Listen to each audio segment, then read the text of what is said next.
Di sebuah lembah tersembunyi yang diapit oleh pegunungan megah, terhampar sebuah kerajaan yang makmur dan damai, dianugerahi tanah subur dan alam permai. Di tengah keindahan itu, hiduplah seorang putri mahkota bernama Aruna. Ia adalah gadis berhati lembut dan berparas menawan. Namun, di balik senyum hangatnya, tersimpan sebuah rahasia besar yang hanya diketahui keluarga kerajaan. Sejak lahir, Putri Aruna membawa sebuah kutukan aneh. Setiap kali ia merasakan kesedihan yang mendalam, tubuhnya akan memancarkan cahaya hijau redup yang membuatnya lemah. Di sisi lain kerajaan, di sebuah desa kecil yang terletak di tepi hutan rimbun, tinggal seorang pemuda bernama Bayu. Ia adalah pemahat batu giok yang handal. Karya-karyanya begitu halus dan hidup, seolah ia mampu meniupkan nyawa ke dalam setiap batu yang dipahatnya. Bayu memiliki mimpi besar, yaitu menciptakan sebuah karya agung yang akan dikenang sepanjang masa. Suatu hari, ia mendengar kabar tentang sebuah kontes memahat yang diadakan oleh istana. Pemenang kontes akan mendapatkan kesempatan untuk mempersembahkan karyanya langsung kepada sang putri. Bayu melihat ini sebagai kesempatan emas untuk mewujudkan mimpinya. Dengan semangat membara, Bayu mulai mempersiapkan diri. Ia menjelajahi hutan dan mendaki gunung untuk mencari batu giok terbaik. Setelah berhari-hari mencari, ia menemukan sebuah batu giok berwarna hijau zamrud yang begitu indah. Batu itu seolah memancarkan cahaya kehidupan dari dalamnya. Bayu merasa memiliki ikatan batin dengan batu itu dan memutuskan untuk menjadikannya bahan utama untuk karyanya. Ia pun mulai memahat dengan penuh ketelitian dan cinta. Hari demi hari ia lalui di bengkel kerjanya, mencurahkan seluruh jiwa dan raganya ke dalam pahatannya. Sementara itu, di istana, kondisi Putri Aruna semakin mengkhawatirkan. Kutukan yang menderanya semakin sering muncul. Para tabib terbaik dari seluruh penjuru negeri telah didatangkan, namun tak seorang pun yang mampu menyembuhkan sang putri. Raja dan ratu dilanda kesedihan yang mendalam melihat penderitaan putri mereka. Di tengah keputusasaan itu, seorang pertapa tua datang ke istana. Ia membawa sebuah ramalan kuno yang mengatakan bahwa kutukan sang putri hanya bisa dipatahkan oleh kekuatan cinta sejati yang terwujud dalam sebuah karya seni yang tulus. Ramalan ini memberikan secercah harapan bagi keluarga kerajaan. Akhirnya, hari kontes pun tiba. Para pemahat terbaik dari seluruh kerajaan berkumpul di halaman istana, memamerkan karya-karya mereka yang luar biasa. Namun, di antara semua karya yang ada, pahatan milik Bayu yang paling menarik perhatian. Ia telah menciptakan sebuah patung kupu-kupu giok hijau yang begitu indah dan hidup. Setiap detail pada sayap kupu-kupu itu dipahat dengan sangat teliti, seolah-olah kupu-kupu itu benar-benar akan terbang. Ketika Putri Aruna mendekati patung itu, sebuah keajaiban terjadi. Patung kupu-kupu itu memancarkan cahaya hijau yang lembut, cahaya yang sama dengan yang keluar dari tubuh sang putri. Kutukan Putri Aruna menjadi rahasia kelam istana. Raja dan ratu telah mencoba berbagai cara untuk menyembuhkan putri mereka, namun tak ada yang berhasil. Cahaya hijau yang keluar dari tubuh Aruna semakin sering muncul seiring dengan usianya yang bertambah. Hal ini membuatnya semakin lemah dan terisolasi dari dunia luar. Ia merindukan kehidupan normal seorang gadis, bermain di taman bunga tanpa harus khawatir akan kesedihan yang bisa memicu kutukannya. Bayu, yang tidak mengetahui penderitaan sang putri, dengan tekun memahat batu giok hijau temuannya. Ia merasakan ada kekuatan khusus yang terpancar dari batu itu, sebuah energi yang menenangkan dan memberinya inspirasi tanpa batas. Tangannya seolah menari di atas permukaan batu, membentuk lekukan-lekukan halus yang akan menjadi sayap seekor kupu-kupu. Ia menamai karyanya, kupu-kupu giok hijau, sebuah simbol harapan dan transformasi. Di tengah keputusasaan, seorang pertapa bijak datang ke istana dan memberitahukan sebuah ramalan kuno. Ramalan itu menyebutkan bahwa kutukan sang putri hanya bisa dipatahkan oleh sebuah karya seni yang lahir dari hati yang tulus dan cinta yang murni. Karya seni itu akan menjadi wadah bagi kekuatan cinta yang mampu menyerap energi negatif dari kutukan tersebut. Kabar tentang kontes memahat di istana sampai ke telinga Bayu. Ia melihat ini sebagai sebuah takdir, sebuah kesempatan untuk mempersembahkan karyanya kepada dunia dan mungkin, tanpa ia sadari, kepada orang yang paling membutuhkannya. Dengan hati yang mantap, Bayu menyelesaikan kupu-kupu giok hijaunya, sebuah mahakarya yang tidak hanya indah secara fisik, tetapi juga memancarkan kehangatan dan ketulusan dari sang pemahat. Hari kontes tiba, dan halaman istana dipenuhi oleh para pemahat dengan karya-karya terbaik mereka. Namun, di antara semua itu, patung kupu-kupu giok hijau milik Bayu memancarkan pesona yang berbeda. Ketika Putri Aruna mendekat, patung itu seolah bergetar dan mengeluarkan cahaya hijau lembut yang menyelimuti sang putri. Aruna merasakan kehangatan yang aneh menjalar di tubuhnya, sebuah perasaan yang belum pernah ia rasakan sebelumnya. Bayu, yang berdiri di samping karyanya, terkejut melihat reaksi sang putri. Ia tidak menyangka bahwa patung buatannya bisa menimbulkan efek seperti itu. Saat mata mereka bertemu, sebuah getaran aneh terasa di antara keduanya. Ada sebuah ikatan tak kasat mata yang seolah menghubungkan mereka, sebuah misteri yang menunggu untuk diungkap. Raja dan ratu, yang menyaksikan kejadian itu, saling berpandangan penuh harap. Mungkinkah ini pertanda bahwa ramalan pertapa tua itu akan menjadi kenyataan? Mereka memutuskan untuk memberikan Bayu sebuah kesempatan untuk tinggal di istana dan mempelajari lebih lanjut tentang kekuatan kupu-kupu giok hijaunya. Selama tinggal di istana, Bayu sering menghabiskan waktu bersama Putri Aruna. Mereka berjalan-jalan di taman istana, berbagi cerita dan tawa. Semakin sering mereka bersama, semakin kuat pula ikatan di antara mereka. Aruna merasa bahwa di dekat Bayu, kesedihannya seolah mereda. Cahaya hijau yang sering muncul dari tubuhnya kini jarang terlihat. Bayu pun merasakan hal yang sama. Ia merasa bahwa inspirasinya semakin mengalir deras setiap kali ia berada di dekat Aruna. Ia mulai memahami bahwa kekuatan kupu-kupu giok hijaunya tidak hanya berasal dari keindahan batunya, tetapi juga dari perasaan tulus yang ia curahkan saat membuatnya. Perasaan itu kini semakin kuat seiring dengan tumbuhnya benih-benih cinta di hatinya untuk sang putri. Di tengah taman istana yang indah, benih-benih cinta antara Aruna dan Bayu mulai tumbuh. Mereka sering menghabiskan waktu bersama, berjalan di antara bunga-bunga yang mekar sambil berbagi cerita dan impian. Aruna, yang selama ini hidup dalam kesendirian, merasa menemukan kebahagiaan yang sesungguhnya di sisi Bayu. Ia tidak lagi merasa takut akan kutukannya, karena kehadiran Bayu memberinya kekuatan. Bayu pun semakin terpesona oleh kelembutan dan ketegaran hati Aruna. Di balik parasnya yang cantik, ia melihat seorang wanita yang kuat dan penuh semangat hidup. Ia berjanji pada dirinya sendiri akan melakukan apapun untuk melihat senyum di wajah Aruna setiap hari. Cinta mereka tumbuh subur seperti bunga-bunga di taman, sebuah cinta yang tulus dan tanpa syarat. Namun, kebahagiaan mereka tidak berlangsung lama. Seorang pangeran dari kerajaan tetangga datang untuk melamar Putri Aruna.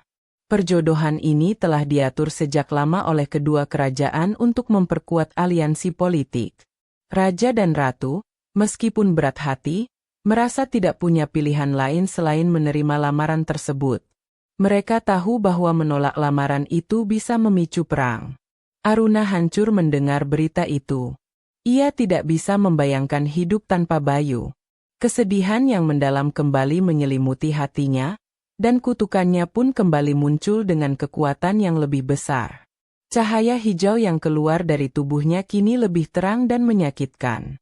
Ia merasa putus asa dan tidak berdaya. Bayu, yang melihat penderitaan Aruna, merasa hatinya ikut hancur. Ia tidak rela melepaskan wanita yang dicintainya. Dengan tekad yang bulat, ia menghadap raja dan ratu, memohon agar mereka membatalkan perjodohan itu. Ia berjanji akan mencari cara lain untuk menyembuhkan kutukan Aruna, sebuah cara yang tidak melibatkan pengorbanan cinta mereka. Melihat kesungguhan Bayu, Raja dan Ratu memberinya satu kesempatan terakhir. Mereka memberitahunya tentang sebuah legenda kuno, legenda tentang sebuah kuil tersembunyi di puncak gunung tertinggi. Konon, di dalam kuil itu terdapat sebuah artefak magis yang mampu menyembuhkan segala macam kutukan. Namun, perjalanan menuju kuil itu sangat berbahaya dan penuh rintangan. Tanpa ragu, Bayu menerima tantangan itu. Ia percaya bahwa cintanya pada Aruna akan memberinya kekuatan untuk melewati segala rintangan. Dengan berbekal kupu-kupu giok hijaunya, ia memulai perjalanannya yang penuh bahaya. Ia melewati hutan belantara yang gelap, mendaki tebing-tebing curam, dan menghadapi binatang-binatang buas yang ganas. Di setiap langkahnya, Bayu selalu teringat pada senyum Aruna. Kenangan itu memberinya semangat untuk terus maju, meskipun tubuhnya sudah lelah dan penuh luka. Kupu-kupu giok hijau yang dibawanya seolah menjadi pemandu, memancarkan cahaya hijau yang menunjukkan jalan yang harus ia lalui. Sementara itu, di istana, kondisi Aruna semakin memburuk. Kutukannya semakin mengganas, membuat tubuhnya semakin lemah.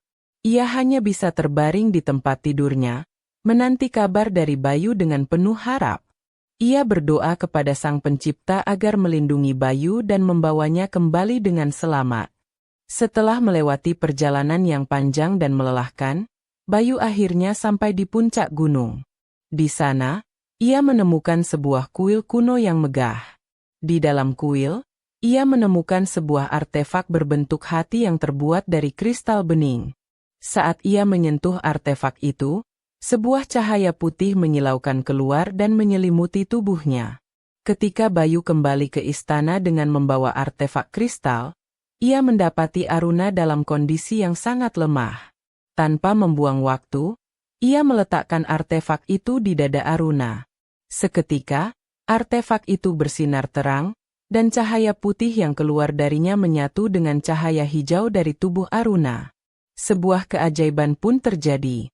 Perlahan, cahaya hijau di tubuh Aruna memudar dan diserap sepenuhnya oleh artefak kristal. Pada saat yang bersamaan, kupu-kupu giok hijau yang dipegang Bayu juga ikut bersinar. Patung itu seolah hidup, dan dari dalamnya keluar ribuan kupu-kupu hijau kecil yang beterbangan di seluruh ruangan. Kupu-kupu itu kemudian hinggap di tubuh Aruna, dan luka-lukanya pun sembuh seketika. Kutukan yang selama ini menderanya telah hilang selamanya. Di tengah kebahagiaan itu, sebuah rahasia besar terungkap. Pertapa tua yang pernah datang ke istana muncul kembali. Ia menjelaskan bahwa kupu-kupu giok hijau bukanlah sekadar patung biasa. Batu giok yang digunakan Bayu berasal dari jantung gunung tempat kuil itu berada, sebuah batu yang memiliki kekuatan magis untuk menyerap energi negatif. Pertapa itu juga mengungkapkan bahwa kutukan yang menimpa Aruna sebenarnya adalah sebuah ujian. Sebuah ujian untuk menemukan cinta sejati yang mampu membangkitkan kekuatan tersembunyi di dalam dirinya. Dan Bayu, dengan ketulusan hatinya, telah berhasil melewati ujian itu. Cintanya yang murni telah menjadi kunci untuk mematahkan kutukan tersebut. Kini, semua misteri telah terungkap. Raja dan Ratu, yang melihat ketulusan cinta Bayu, membatalkan perjodohan Aruna dengan pangeran dari kerajaan tetangga. Mereka merestui hubungan Aruna dan Bayu, dan seluruh kerajaan pun bersuka cita merayakan kebahagiaan mereka. Kesembuhan Putri Aruna membawa sukacita bagi seluruh kerajaan. Ia tidak lagi terkurung dalam kesedihan dan ketakutan. Ia kini bebas untuk menikmati hidupnya, bebas untuk mencintai dan dicintai. Transformasi ini tidak hanya terjadi pada dirinya, tetapi juga pada seluruh kerajaan. Kedamaian dan kemakmuran semakin terasa di seluruh penjuru negeri. Kupu-kupu, yang melambangkan perubahan dan kebangkitan, menjadi simbol baru bagi kerajaan mereka. Bayu, sang pemahat batu giok, kini dihormati sebagai pahlawan. Karyanya, kupu-kupu giok hijau, menjadi lambang cinta sejati dan pengorbanan. Ia diangkat menjadi penasihat kerajaan, dan keahliannya dalam memahat kini ia ajarkan kepada para pemuda di seluruh kerajaan. Ia ingin agar seni bisa menjadi sumber inspirasi dan kebahagiaan bagi banyak orang. Aruna dan Bayu pun akhirnya menikah dalam sebuah pesta yang meriah. Cinta mereka menjadi legenda, sebuah cerita yang diturunkan dari generasi ke generasi. Kisah mereka mengajarkan tentang kekuatan cinta yang mampu mengalahkan segala rintangan, tentang pentingnya ketulusan dan pengorbanan. Kerajaan mereka kini dikenal sebagai Kerajaan Kupu-Kupu Giok, sebuah kerajaan yang tidak hanya kaya akan sumber daya alam, tetapi juga kaya akan cinta dan kebahagiaan. Taman-taman istana dipenuhi dengan kupu-kupu beraneka warna, seolah ikut merayakan awal yang baru bagi kerajaan itu. Aruna dan Bayu memimpin kerajaan mereka dengan bijaksana. Mereka mengajarkan kepada rakyatnya tentang pentingnya menjaga keharmonisan dengan alam, tentang pentingnya menghargai setiap makhluk ciptaan Sang Pencipta. Mereka percaya bahwa setiap makhluk, sekecil apapun, memiliki peran penting dalam keseimbangan alam semesta, sama seperti kupu-kupu yang memulai hidupnya sebagai ulat. Kisah kupu-kupu giok hijau mengajarkan banyak pesan moral yang berharga. Pertama, tentang kekuatan cinta sejati. Cinta yang tulus dan tanpa pamrih mampu mengalahkan segala rintangan, bahkan kutukan sekalipun. Cinta antara Aruna dan Bayu menjadi bukti bahwa kekuatan cinta mampu mengubah takdir. Kedua, tentang pentingnya ketulusan dan pengorbanan. Bayu rela mempertaruhkan nyawanya untuk menyembuhkan Aruna, sebuah pengorbanan yang lahir dari hati yang tulus. Ketulusan inilah yang membangkitkan kekuatan magis dari kupu-kupu giok hijaunya. Ketiga, tentang harapan dan transformasi. Seperti kupu-kupu yang bermetamorfosis dari ulat menjadi makhluk yang indah, manusia pun bisa berubah menjadi lebih baik jika memiliki harapan dan kemauan untuk berjuang. Kisah Aruna yang sembuh dari kutukannya menjadi simbol transformasi dan awal yang baru. Keempat, tentang keharmonisan antara manusia dan alam. Batu giok hijau, yang berasal dari alam, menjadi kunci penyembuhan Aruna. Hal ini mengajarkan bahwa manusia harus hidup selaras dengan alam, karena alam menyediakan segala yang kita butuhkan untuk hidup. Kisah kupu-kupu giok hijau akan selalu dikenang sebagai sebuah dongeng yang indah dan penuh makna. Sebuah dongeng yang tidak hanya menghibur, tetapi juga memberikan inspirasi dan pelajaran hidup yang berharga bagi siapa saja yang mendengarnya.